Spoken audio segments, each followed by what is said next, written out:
Good Thursday morning. Welcome to First Things First. How should Joel Embiid feel after the Sixers' epic collapse? Also coming up, does KD have another historic performance in him tonight to send the Bucks packing? And finally, the Joker is back home in Serbia, and he's riding his horse chariot. Good Thursday morning. Welcome to the show. Kevin Wildes alongside Brandon Marshall and Nick Wright. Nicholas, has this latest video changed your mind about the Joker's MVP? It hasn't. It has made me wish even more that the Blazers could have played better in that series, because I would have loved Adam Silver to present the MVP trophy on this field. Joker rides up in his horse, gets his trophy, rides away.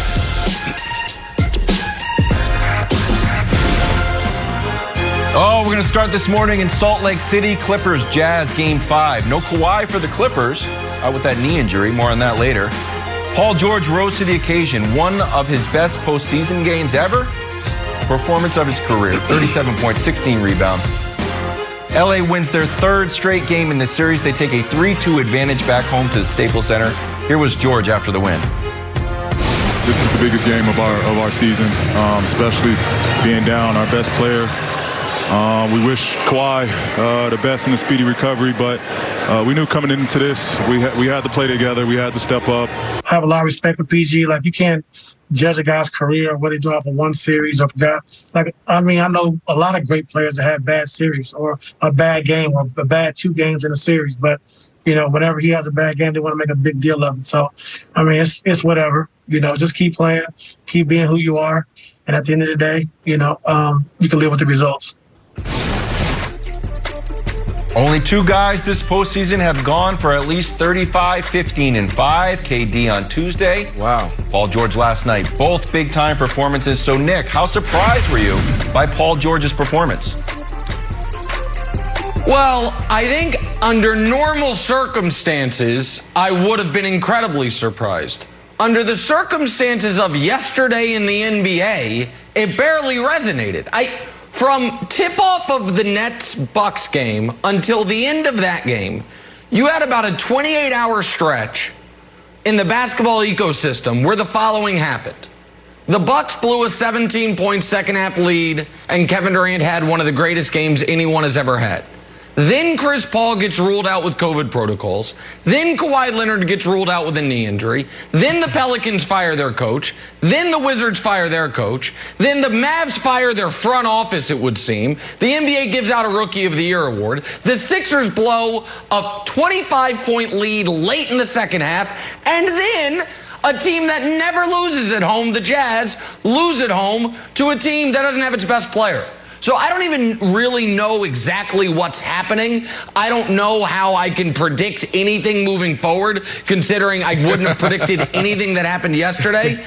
I will leave the predictions on this to Brandon, because he did see the possibility of the Paul George performance. So while Brandon will talk on Paul George, I want to say one thing on Ty Lue, because I'm hard on coaches. Crushed Bud yesterday, and about 21 minutes from now, Doc Rivers has it coming. Don't do it. But don't do it. Ty Lue deserves so much credit. Ty Lue, a man who has won 4 Game 7s, who the only team who has ever beaten him in a series are the KD Steph Warriors. Ty Lue, who was overlooked for job after job after he left Cleveland. What he has done, rendering the Defensive Player of the Year totally useless. What he has done going small, what he has done empowering his team. It's a brilliant coaching job, Brandon. Now, It doesn't matter if Paul George doesn't step up with one of the finest games of his maligned playoff career, but Ty Lue has been masterful this entire postseason, and it continued last night. Right. 100%, and that speaks a lot to why this team is having the success they're having. Look, I can't sit up here and say that I expected Paul George to play this way. I do expect superstars or stars to step up in these type of moments. Let's go back to last year. One of the things I was saying during football season was when we evaluate players, we can't just look at the trends. We can't just look at the stats and the history. We also got to look at mindset. We don't do that a lot on television. We don't look at a guy. We don't look in his eyes. We don't look at his body language enough to say, okay, what is he going to do moving forward? So when we were in the bubble last year, Paul George said some interesting things, some powerful things. He said, I think I'm dealing with a little bit of depression, and I'm talking to my therapist. As an athlete, when you lose your confidence, or if you're not right in between the ears, you're done. You're done. So if we go back 2 years ago, we're looking at, NBA atmosphere, community. Everybody's saying, oh, the Clippers are the best team. The Clippers are the best team. The Clippers are going to win. And then all of a sudden, you have this guy right here underperforms. So this year, one of the reasons why I picked the Clippers is because of what Paul George said. I was like, oh, okay, Paul George is a monster. We know that. You go back to the beginning of his career, the dude is nice on both ends of the court. Kawhi, we know what we're going to get out of Kawhi. We love Doc Rivers. I know you're going to crush him in 20 minutes, but back then we loved Doc Rivers, all right? So now you fast forward to this year, I love taking an underdog. And he had a good year this year. He wasn't phenomenal, but he had a really good year. And so when your superstar goes down and you have a star still on the roster, then this is the moment. We saw KD do it. We saw other guys do it game after game after game. Oh, it's on me. It's time for me to step up. So I absolutely love what I saw at Paul George last night. I would have actually shot the ball more. To see him come out the way he did said a lot about his confidence. He didn't force it. He let the game come to him early. Yeah. He got all the shots he wanted. So hats off to Paul George. Phenomenal way to turn playoff P into playoff P. But we need to see it a couple more times, Paul. We need to see it a couple more times. Yeah, and I think we will. I actually think, Nick, that Paul George is a Batman in Robin's clothing. Like in Indiana, he was Batman. It was all on him. Then he made the decision, you know what? I don't want to go kind of like the Dame Lillard route. I'm in a small market. I can't probably do it on my own. Let me team up with Russ. That's Russ's team. Let me go to LA. That's Kawhi's team. Well, right now it's his team. And I think he's more comfortable in this setting where there are no other options. You have to do it all yourself, and I think he's going to thrive in there. But I want to talk about the other superstar on the court.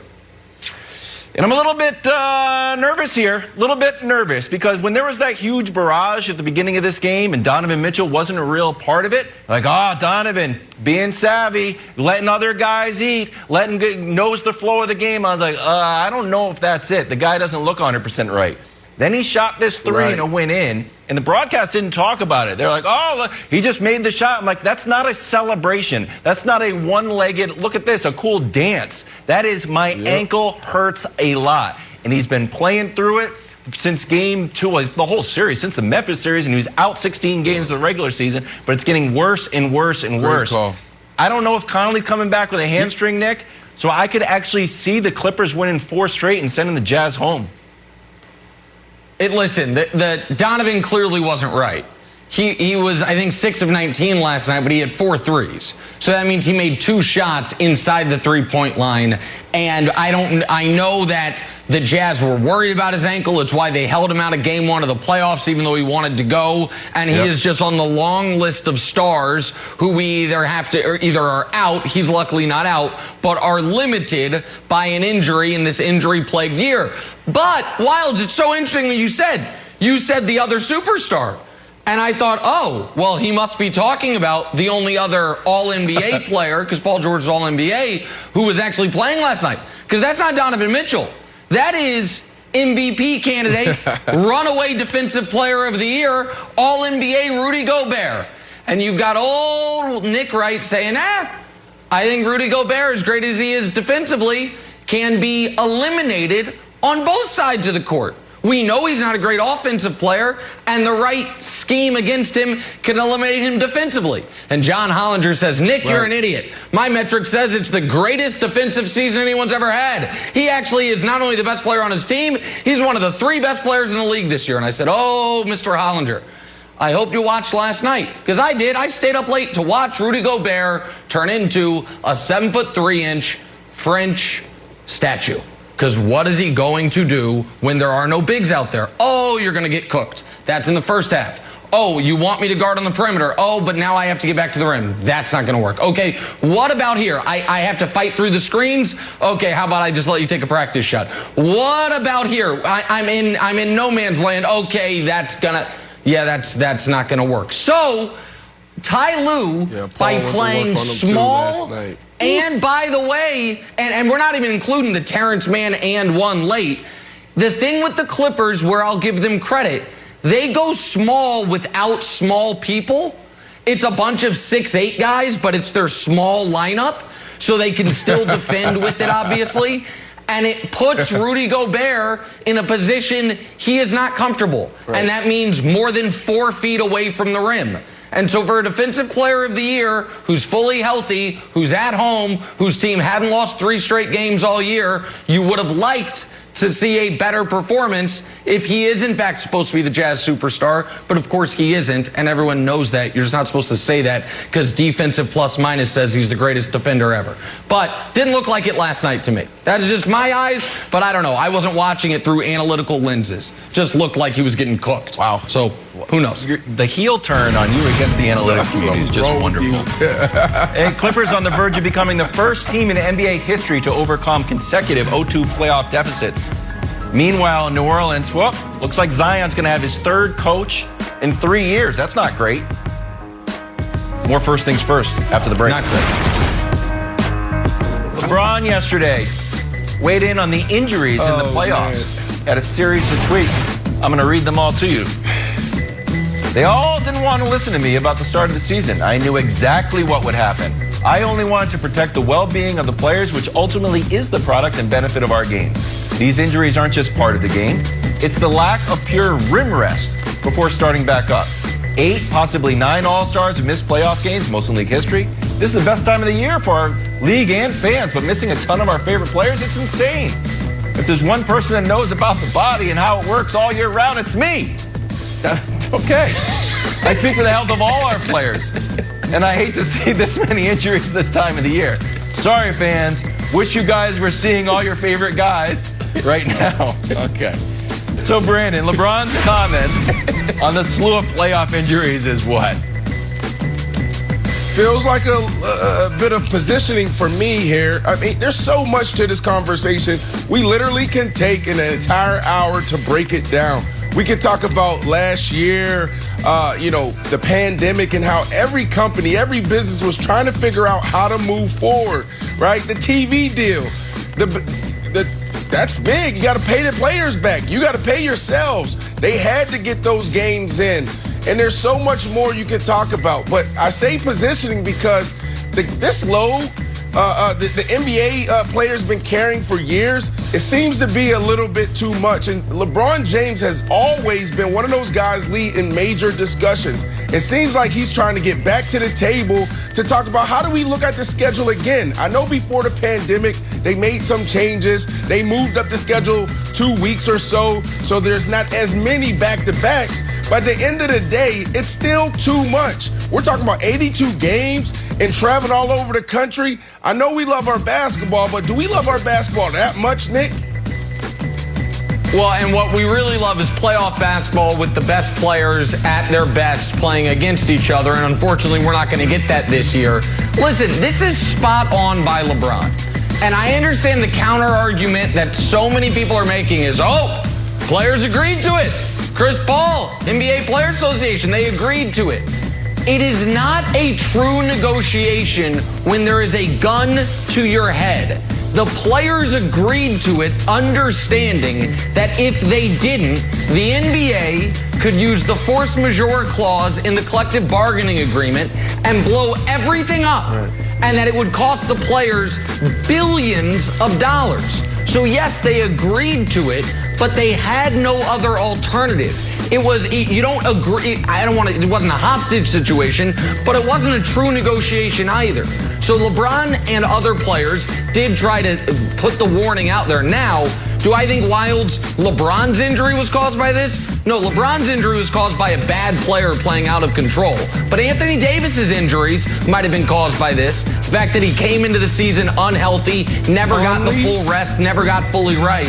And so there's, like, to me, Mike Conley's an example of an injury. James Harden's injuries. All of those things are real possibilities as to injuries that maybe wouldn't have happened. Not LeBron, not Kyrie.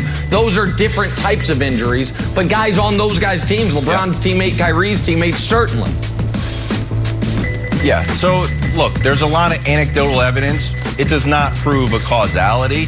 And if anything, LeBron's tweet storm sort of brings up more questions than answers. And look, it's a worthy discussion as we move forward, saying like, hey, should we continue to sort of eliminate back-to-backs? Should we make the season a little bit longer? Should we try to institute more rest? Should we make All-Star Weekend even longer? Look, there's plenty of questions here to try to examine, but the league takes this seriously. Mike Bass came out and was like, hey, by the way, the injury rate overall was on par with previous years, and just because some of your favorite players are being injured doesn't mean like their health is any more or less important than the role player who didn't get injured. So it's interesting moving forward. I know the league takes it seriously. Are they playing as many minutes? I'm just talking about personal. I'm talking about personal health. Minutes. I'm talking about personal health. I know. No, I get that, Wilds. No, that's fair. But sorry, never mind. Go ahead. Moving on. Yeah, you know what? We'll do it for the podcast after the show. Let's talk coaching vacancies. 5 jobs available. Celtics, Magic, Pelicans, Trailblazers, and now the Wizards. All looking for a new bench boss. Brandon, best NBA head coaching vacancy is what? I don't like any of them. The Magic, the Wizards, get out of here. Beat it. Even the Blazers. The Blazers reached their peak, but if you're forcing me to pick one, Wilds, I'm going to go with the Pelicans. This is the only team that has a generational player. We're talking about Zion and what he's able to do. They move him to what position is that, Nick? Point forward? I love how the NBA is making up these positions now, right? So I got to go with the Pelicans, but there is an argument for the Celtics because you got Tatum and you got Brown, and now you got Danny Ainge out of there. So let's see what happens out there in Beantown. Well, let me tell you what I wanted to answer, but the producers, as they often do on the show, censored me, said, Nick, this is a morning show, you can't be that mean. The best head coaching vacancy is the Bucks. It's just not open for another 96 hours, but it's the Bucks. But the actual answer of the ones that are open is the Pelicans. Oh, Brandon. Oh, so you're picking what the have Nets? I told you? What have I told you that, well, more on that later. There was a #1 overall pick who's a generational talent who went through coach after coach after coach until they got it right. And now they could be championship contenders. You'd say, Nick, you're talking about the Cleveland Browns. And I would say, I am. But I'm also talking about the New Orleans Pelicans. So the New Orleans Pelicans, that you get it right, like the Browns did with Stefanski, and all of a sudden, whoever gets this job, you could have the job for a decade. You could have the job for a decade, Wilds, if you get it right. Talking about the Brownies right now. But if you get it right, Wilds, you could have this job for a long time if you and Zion gel and they do some of the things better than Stan Van was doing. Yeah, I wonder how much sort of institutional funk there is in New Orleans. Like, I still think when J.J. Redick left and basically said, like, I got lied to, I felt like that was sort of a canary in the coal mine of having some real problems there. The Celtics job I don't love just because Brad Stevens, who used to be the coach, is now your boss. So I just feel like it's hard to have total sort of control over your decisions when the former coach is kind of like literally a few rows back from you. I don't like the Trailblazers job because I don't know if there's enough roster moves you can make. Believe it or not, I like the Magic job. If I was a first-time head coach, like, all right, what do I need to do? Get the 8th seed? I'm telling you, it's a nice job for someone to come in, get the 8th seed, actually start building something. You'll be there for a year and a half. The bar of success is so low. I love it. It's a great job, and it's sunny. You'll be there for a year and a half. Let me tell you something, Wilds. I adore you as a friend and a coworker, and I would hate to lose you, but I think you could get the Magic job. I don't think there's a lot of people applying for it. All right, you're a reference. Call your boy like Adam I think Silver. if you think it's the best job, I think you calling it the best job puts you at the top of the list. Right. Yeah. I think the DeVos family Buddy, is you like, could be, hey, he wants the gig. You can be basketball operations. I think while you could going into the 1-2 team punch. meeting, Not talking about interested. the moon and I'm going to hold out for all a this better other gig one. stuff. Hey, time for Weird and Wonderful. Wait, what's Pirates happening? National Games. Look at this.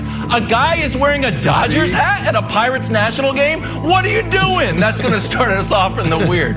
Moving on to the wonderful. Red Sox Braves top 7. Christian Arroyo hits a grand slam. And look, he must have been watching a little bit of basketball because look what he does around second base. Hit him with it. Oh, hit him with the Euro. Hit him with the Euro on the grand slam. So look, the Hawks win, but Atlanta takes an L via the Euro. Great play. And finally to the weird. Orioles, Cleveland, bottom of the third. Jose Ramirez, RBI single to right. Throw gets cut off. We've got ourselves a pickle. This usually ends in disaster. For you, Orioles blew it. Didn't know that pass. Hey, look up. Nobody at third either. I'm out of here. Wait, And that's go, and at first slide. He got to third. That's the weird and wonderful from the national pastime. Oh my Let's goodness. move on to Philadelphia. All-out collapse like last night in Philly. Philly Who's played to great. blame? Who knows? What? 3 quarters. 3 quarters. Okay. 3 quarters. More first things first after the break. Oh my God. Oh, we're back in Philadelphia. Hawks Sixers game 5. Sixers look like they had this one in the bag. They led by 26. People are on Twitter making fun of the Hawks. Uh-oh. Trae Young and the Hawks rallied. Used a late 15-0 run to come back and steal game 5. Take a 3-2 lead in the series. Trae finished with 39. Shockingly, Embiid and Seth Curry, the only Sixers to make field goals in the second half. Not good. Philly's abysmal fourth quarter cost them the game. Now it might cost them the series. Nick, who's to blame for this disaster? Oh, long list of people. Listen. When Embiid went 0 for 12 in the second half of the game 4 disaster, when they blew an 18-point lead, I said I thought Ben Simmons' second half was even worse because he only took 1 shot. Well, last night in the fourth quarter, Ben Simmons took 0 shots. He has taken 0 fourth quarter shots in the last 2 games. That ain't great. Tobias Harris, who gets paid like a superstar, scored 4 points. That ain't great. Embiid slowed down again at the end of the game. He had a brutal fourth quarter. That ain't great. But, and I hate to do this, I have seen this game before. There is one common denominator, and that is Doc Rivers. This exact game happened 6 years ago. Game 6, Clippers, Rockets, in Los Angeles, fourth quarter, 40-15 Rockets with James Harden on the bench for it. Josh Smith and Corey Brewer lit your house on fire. Last night in Philadelphia, game 5, 40-17 Hawks. After you blow an unblowable 18-point lead the previous night, you up the ante. You're up 25 with 14 minutes left in this game. 25 with 14 minutes left, and you lose. And at some point, you got to be like, all right, so Doc Rivers, we're at 4 Game 7 losses. I think 3 of them are at home. You're at 3 Game 7 home losses, 3 3-1 series leads blown, another 4 3-2 series leads blown.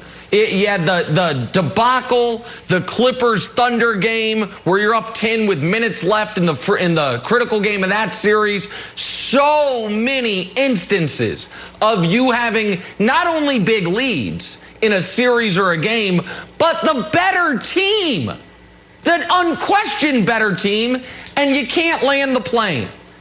Brandon, this team has been my pick all year to come out of the East. And as I understand Embiid's hurt, but he's at least playing. So that should benefit them. But my concern, and I said it, it hadn't been enough to take me off the pick, is they have been so bad closing quarters and finishing opponents off. They're bad at the end of quarters, right, and they so often let 18-point leads turn into 8-point leads. Now, they typically win those games. But this series should be over. They should have won it 4-1. Instead, they're down 3-2 because they have blown back-to-back impossible leads. So a lot of this has to fall on the coach. 100%. But I also feel like, I mean, where are your leaders? I mean, some of that bad body language that I talked about back in the bubble, you know, last year with Embiid, it popped up last night. He's been phenomenal all year. Not only, you know, taking his game to a whole nother level, Shaquille O'Neal, little Olajuwon, KD, but off the court, his leadership. You saw him a couple of games ago with Green. Get up there, guard him. And now all of a sudden you revert back to this when your team absolutely needs you? Come on. So how much of this should actually go on the players, Nick? Look, I'm actually in a good mood right now. Let me show a little love. Trae Young, sensational. We're in Noonan, Georgia right now. That's why you see my set a little differently. I got my producer, my camera guy, Mike, here with me set up. So look, we're here in Noonan, Georgia, and we land, we get here, and then my son's like, Dad, this is, like, Atlanta's not too far, like, right around the corner. Like, yeah, so he's like, Trae Young lives here. Like, he is a household name. This dude is an absolute sniper. That's great. Like, come on, look what he has done.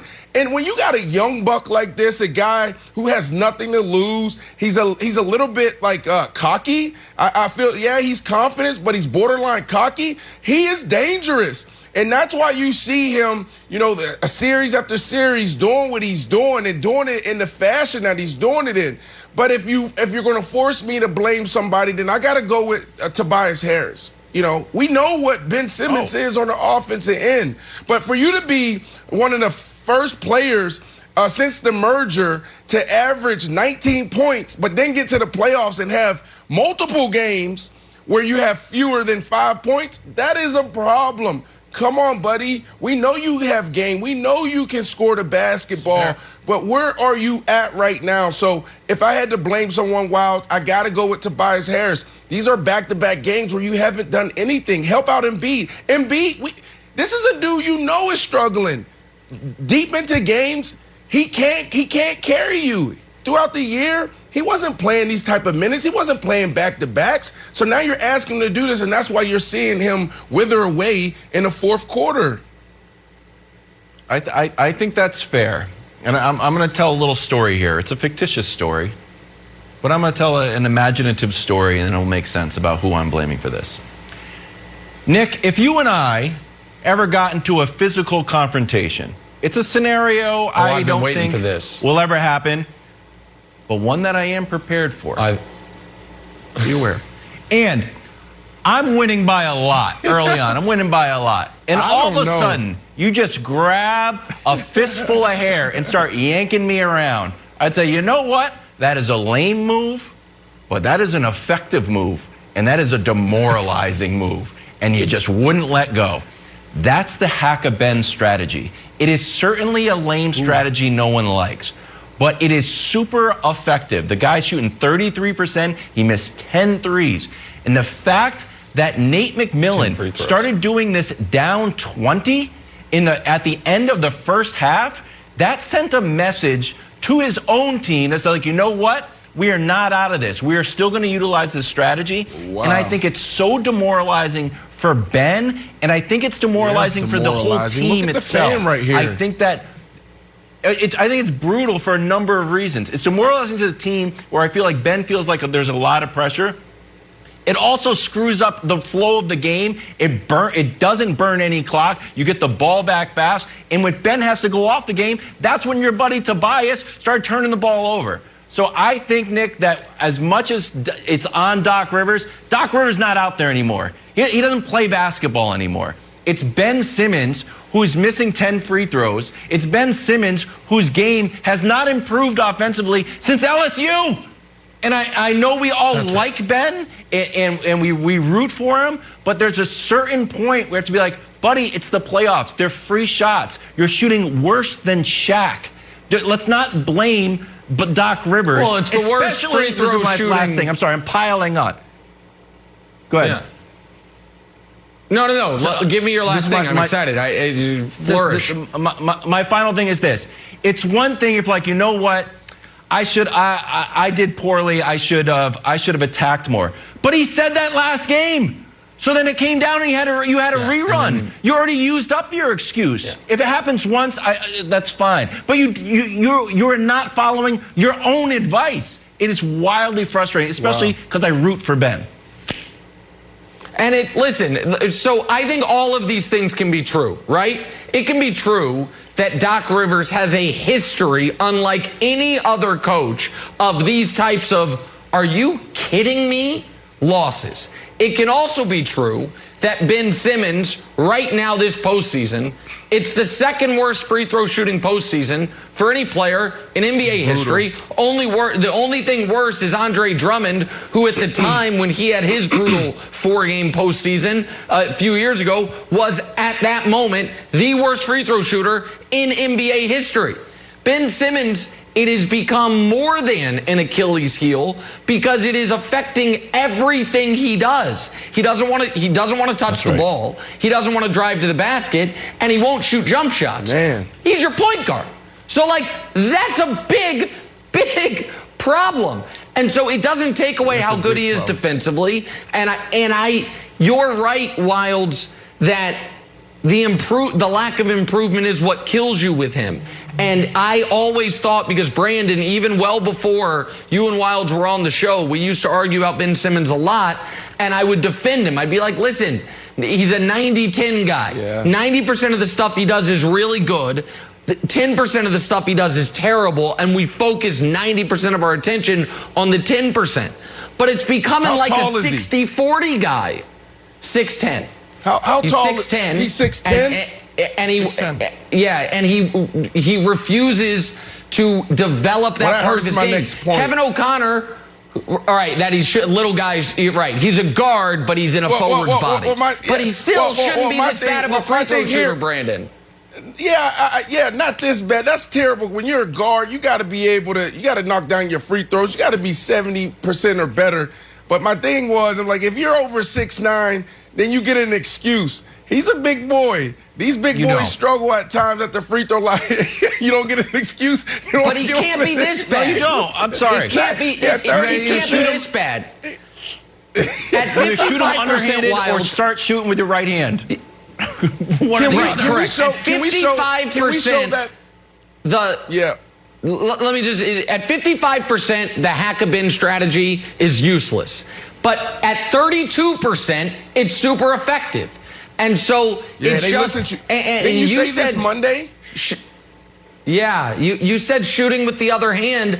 It's so bad, Wilds, that there are smart basketball people who do believe he is shooting with the wrong hand. Like smart people that think he should be shooting them right-handed. It's crazy. You got Philly Freeway right there telling him how to shoot. Turn a possession around fast. Hey, time for Nick to hand out NBA medals. Embiid 37 and 13 last night. But after a historic collapse, you don't belong on the medal stand. Sorry. No medals for any of the Philadelphia guys. Nick, who did it better? Well, Wilds, that's your first fact error of the day because bronze goes to a Philadelphia guy, Seth Curry. But you give him a pass. Listen, he's supposed to be your fourth best guy. He was actually outstanding last night. Seth Curry's like, hey, there's got to be a Curry brother that lights it up in this postseason. I'll do it for the family. Not enough, though. He was great. Embiid was good early. The rest of Philly, you got to walk home. Silver medal. Trae Young, 39 points. 7 assists, and just a thrilling win. I'm glad Brandon gave Trae some love because I was totally focused on the collapse part of it. But in order for the collapse to actually happen, somebody had to do things for Atlanta. That was Trae all night, and it really has been all postseason. And then the gold medal, Paul George. Let's go. 37, 16, and 5. And the finest playoff game he's had as a Clipper, bar none, in one of the biggest spots, maybe the biggest spot he's had other than Game 7 last year against the Nuggets. He only hit the Paul rim George like twice. gets the gold medal. He was great last night, Wilds. Great job. Just missing the cut, one of our favorite videos of the year. music.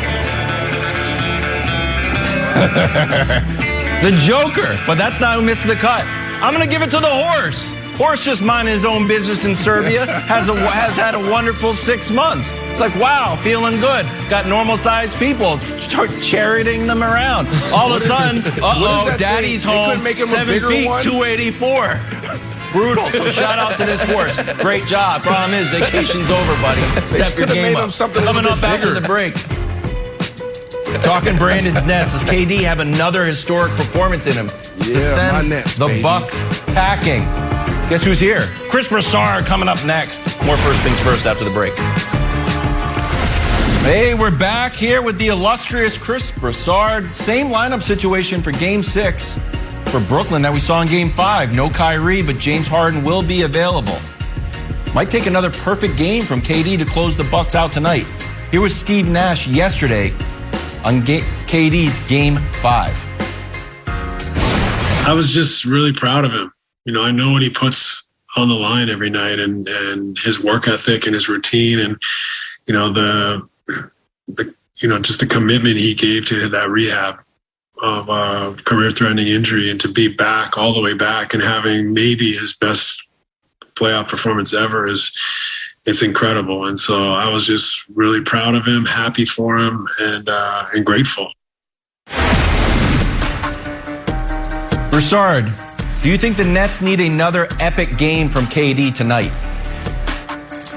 Yeah, Wiles. I mean, KD's mindset should be, I want to earn another hug like that from Steve Nash.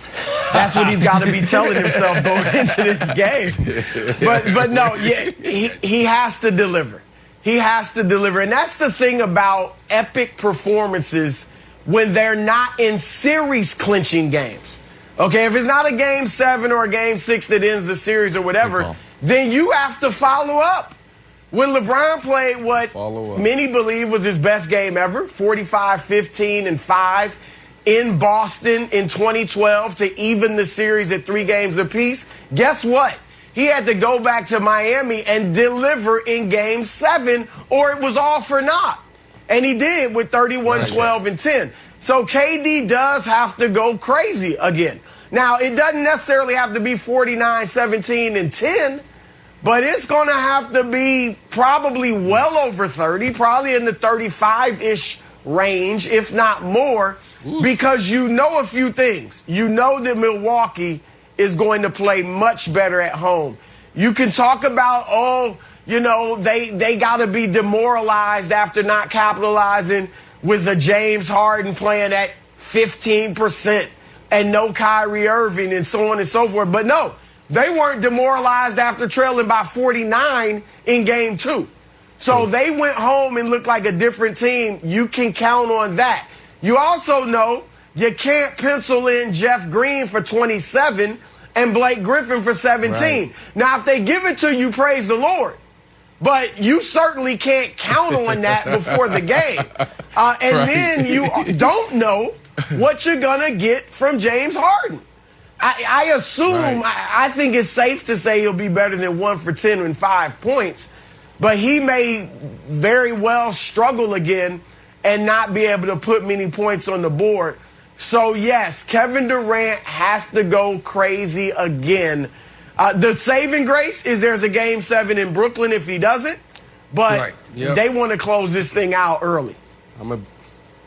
I agree with you when it comes to the, Kevin Durant. He has to go crazy. Where I disagree with you, you're talking about 35-ish. I think it has to be some of the same. It has to be 40, 45 That's points. Fair. He has to dominate. Because of everything you said, James Harden, hopefully he'll be better. I don't think he's going to be able to dribble, penetrate, and do damage there, but his shot should be able to fall. He still could stay out there on the perimeter and create some separation and knock down these shots. He didn't knock down these shots last game. He only had 5 points. Everybody knows that. I'm going to try to be positive here because this is my team. Joe Harris missed 19 of his last 23 attempts from 3. Joe, come on, Joe. Last game, I was tweeting, and it was like the first 5 minutes, it was like, Joe, you come on, baby. You got to do better. We need you. If Joe Harris can go back to what he did with the Celtics, you know, he dropped 25 points, went 7 for 8, then we have a chance. And then you got, you know, Uncle Green, Jeff Green, you just talked about him. Nick, you brought him up a couple days ago where you're like, the last time we saw a performance like this was when he was with LeBron in Cleveland when Kevin Love went down. Well, let's go, Jeff. Let's do it again. Let's go back to back. If you do that, then you have a chance, and you also have a chance in the next series too. And you may not have to count on, you know, Kyrie being 100% and James Harden being 100%. So we need to see KD step up big time again. Yeah, I don't think the Nets can beat the Bucks without Durant having a monster game. To Brandon and Broussard's point, he only, though, has to do it one of the next two. It doesn't have to be tonight. It can be in Game 7. I want to, though, focus on a guy who is yet to have a monster game. Because something very interesting has happened in these playoffs. Every single one of our healthy superstars that made the playoffs has had a moment. Dame had his 55-point game. Pick the Luka game you want. KD that we were just talking about. Kawhi's Game 6 against Luka. Paul George last night. The Joker had a few in the first round, and then the 30, 20, and 10 even in a loss last round. Chris Paul, the closeout game for the Suns. Embiid, coming back from the loss to the Hawks, a brilliant Game 2 against the Hawks. Even our soon-to-be superstars have had them. Devin Booker's had it. Donovan's had a couple. Trae Young's had multiple. Hell, Jason Tatum had a 50-piece in the one Celtics victory. Every single healthy star or superstar has had one game at least where they said, I got this. Except for Giannis. And Giannis hasn't had one of those in his whole career in the playoffs. What is Giannis' signature playoff moment? You can think about it. You're not going to come up with one. Maybe like he had a great Game 3 against the Kyrie Celtics when that Celtics team was falling apart in 2019. He had a couple monster performances in round 1 against Detroit or Orlando. He hasn't had it. And Wilds, this is the world Giannis now lives. Game 5 was the biggest game of his career. Well, guess what? Tonight, biggest game of his career. And if they win, it's Game 7, biggest game of his career. I'd like to see him crush it. I root for Giannis. I like Giannis. I know what the limitations are. I also know that we look at him as, at worst, one of the 10 best players. I know you don't, Brandon. At worst, one of the 10 best players in basketball. At best, he's putting the crown on as the best player in basketball. Let's call him the 7th best player in basketball. Well, guys, 8, 9, 10, 11, 12, 13, 14 have all had games this postseason where it's like, holy crap, you won that game for your team. Giannis, you're at home. Your season's on the brink. You just blew a 17-point lead. You literally fumbled the game away at the end. I need you to have a big night. I need you to have a great night and get it back to 7 and see what happens in Brooklyn. That's what I'm looking for this evening. So that's a great, and I'll one-up you. After the game, he said he wanted the challenge of guarding KD. So I don't think, Broussard, that he needs to guard him the whole game. But I do think if you came out right out of the gate and you were on KD and you started disrupting his rhythm and make other people kind of get some buckets. Now, granted, that could backfire if Joe Ingles all of a sudden gets hot or if Harden gets hot. But I think it would be such a sort of mental hurdle to get over where it's like, I've got you. It's my game. This is my house. I'm the 2-time MVP. I'm the former defensive player of the year. I can take this challenge on. So I want to ask you about Harden specifically, though. James Harden played a ton of minutes.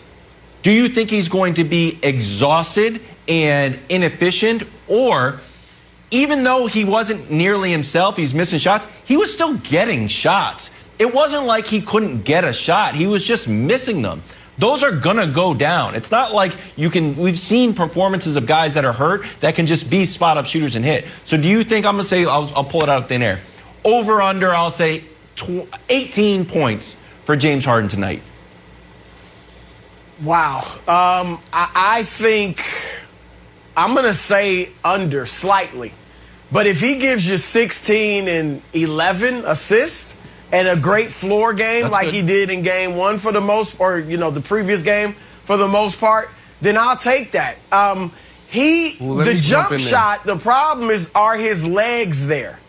I mean, that's the thing. Those jumpers, you could see them, they were short. And that speaks to, the legs are obviously a part of the jump shot. So he could handle, he could shake and get room, but he clearly didn't want to drive, and he settled for the three-point shot, but he was a little short on it.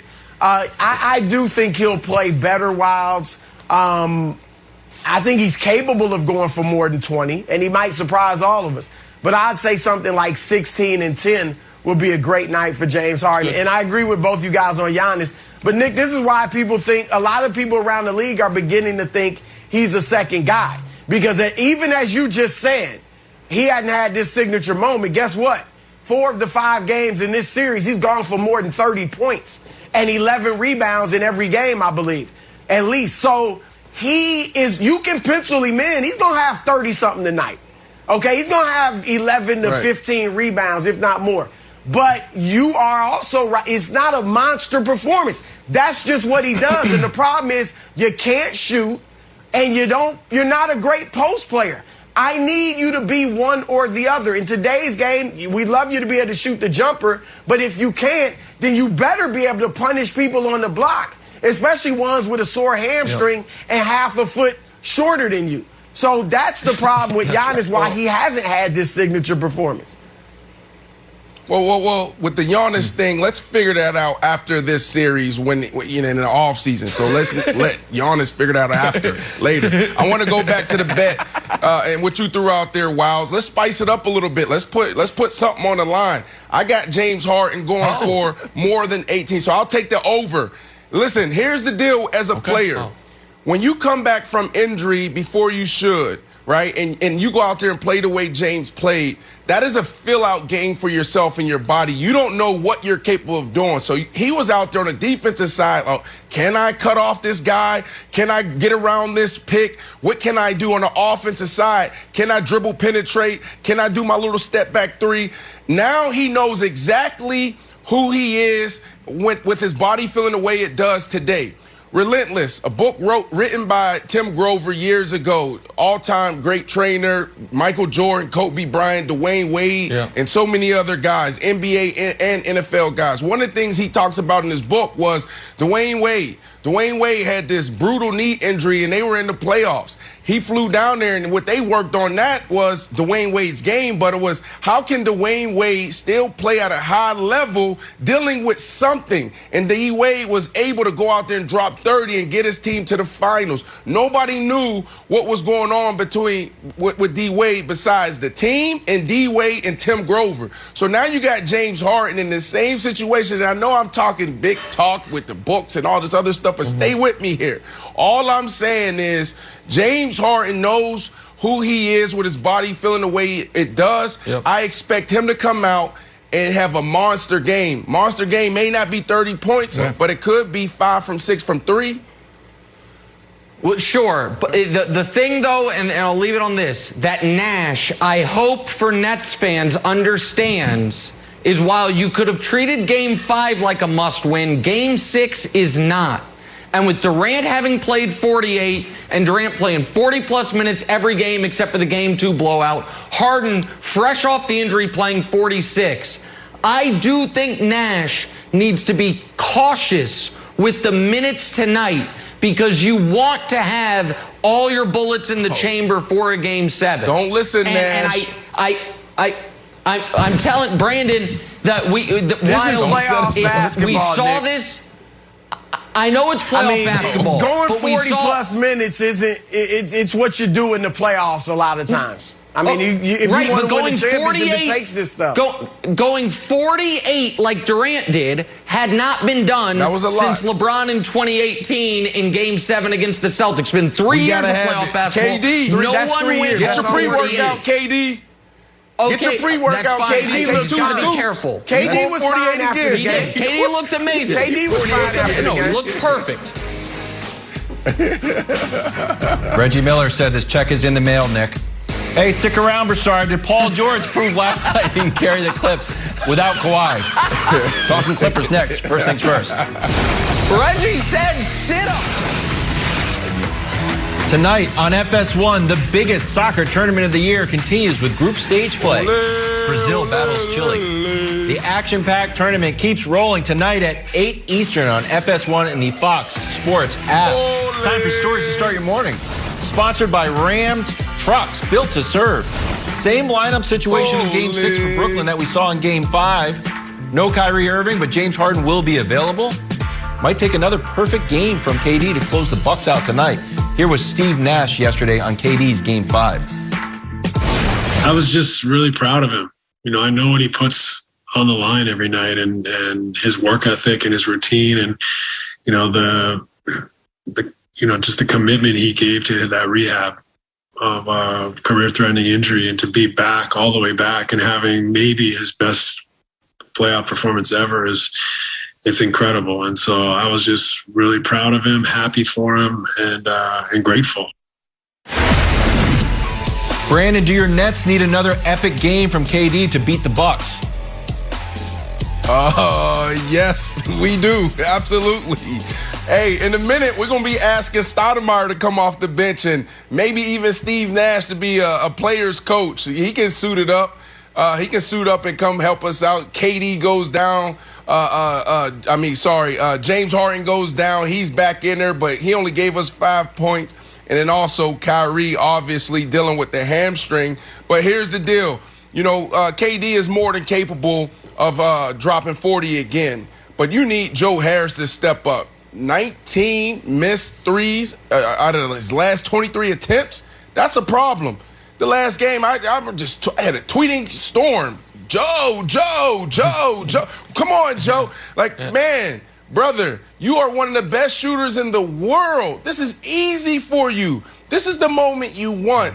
And Uncle Jeff Green, Nick, you talked about it a couple days ago. It's like, man, we haven't seen a game like this since Kevin Love went down when they were in Cleveland with LeBron James. So can he do it again? Can he be 7 from 8 from the three-point line again? And then you got James Harden. I do think James Harden is going to have a great game. Now, how would he impact the stat sheet? I'm not sure, but I do know he created space for his shots, and they just didn't fall. So James Harden now is probably going to be a little bit more comfortable in his body and dealing with that hamstring. That was a fill-out game for him. What do I do on the defensive end? On the offense, can I dribble penetrate? Can I do my step-back three? So I think he's going to be out of his head a little bit more, and he's going to definitely impact the game in a major way. So, you know, KD at the end of the day is the only thing that's consistent, the only one that's healthy. So you need him to have a huge game, but you also need the others to step up and do their part.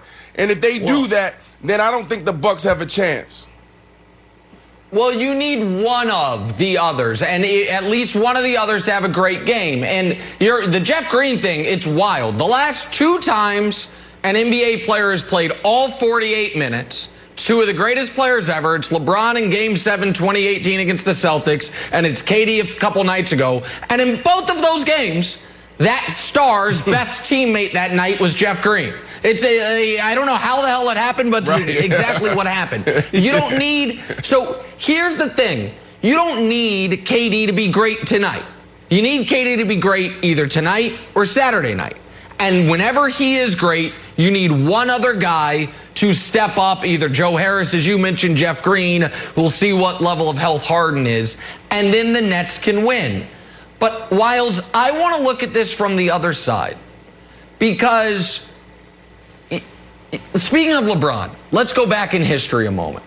There was a hinge moment in LeBron's career where if one game goes differently, the whole story is different. And it's not the Mavs series. It's the year after the Mavs series when they're playing Boston, and after being up 2-0, they lose 3 straight games. They're down 3-2. Paul Pierce is talking trash. Kevin Garnett's talking trash. LeBron at that point in time was a 2-time MVP who had never won a championship, who some people said, yeah, I know what he did, in 07 against Detroit, but In the playoffs, doesn't have it. And LeBron in that game 6 said no more and played what is still to this day the finest and the most important game of his career. That is a little too much to ask of Giannis, but that's the neighborhood we need him in this evening. No more. I am in my athletic prime. I am a 2-time MVP. I do not yet have a single signature playoff moment. Every other star has a signature playoff moment this year. Every healthy star that made the playoffs, Dame, Luka, KD, Kawhi, Paul George, Jokic, Chris Paul, Embiid, they all have a game this year where they put their team on their back. Hell, the guys who aren't even yet total stars, Donovan, Booker, Trey, Tatum scored 50 to beat the Nets. So that's what we got to see from Giannis tonight. And if you're a basketball fan, by the way, I know Brandon feels different because he's rooting for the Nets.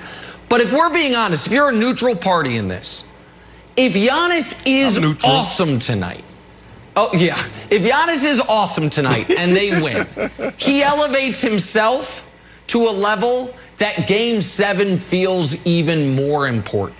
If Giannis can play well enough tonight that we're like, oh, he is trying to get in the same room as Durant, and in Game 5 it didn't look like they belonged in the same zip code. Then Game 7 in Durant's building with Durant's team wounded feels a little more special. So that's what can Giannis do it? Because we've never seen it. We haven't seen it yet in his career, Wilds. So you talk about different rooms. If he doesn't do it, Nick, he's going to go in a different room. It's the room where, like, hey, great player, can't get it done in the playoffs. And that room doesn't have anyone else in it because everyone is leaving that room. Chris Paul struggled in the playoffs, playing great. He left the room. Paul George, he was in the room for a while. Nope, he's playing great. He left the room. How about James Harden? After a gutty performance last game, granted he's had some bad games, but he has a chance to leave the room. So, knock, knock, knock. Who's there? Hey, can I just be the mayor of this room? Giannis, the guy who can't get it done in the playoffs. Yeah, Julius Randle, you can come in too. But this is almost, I'm not going to say it's a legacy game, but all we do is speak highly of Giannis, and we're always waiting. 2-time MVP, defensive player here. He's going to get over the hump. He's going to get over the hump. He's going to get over the hump. But if you can't beat this team in your own building after they played 45-plus minutes, then it's a time to start looking at your legacy and stop blaming the coaching staff. Stop blaming the roster. Stop blaming Coach Bud. It's got to be on you. Listen, I've gotten almost every prediction wrong these playoffs. Brandon's got about 90% right, including Paul George game last night. At the end of the show, he said he thought it could happen. I think the Bucks win tonight and sets up an epic Game 7. Okay. I know you've got the Nets winning the championship and winning the series. Who do you have tonight? Because I think the Bucks win tonight and sets up an epic Game 7. Who do you got tonight? Joe Harris goes crazy. KD plays well, and the Nets win it. Okay. There it is. There it is. It could all be coming up next, Wilds. We'll see. Let's go. Watch it. Undisputed up next. See you tomorrow.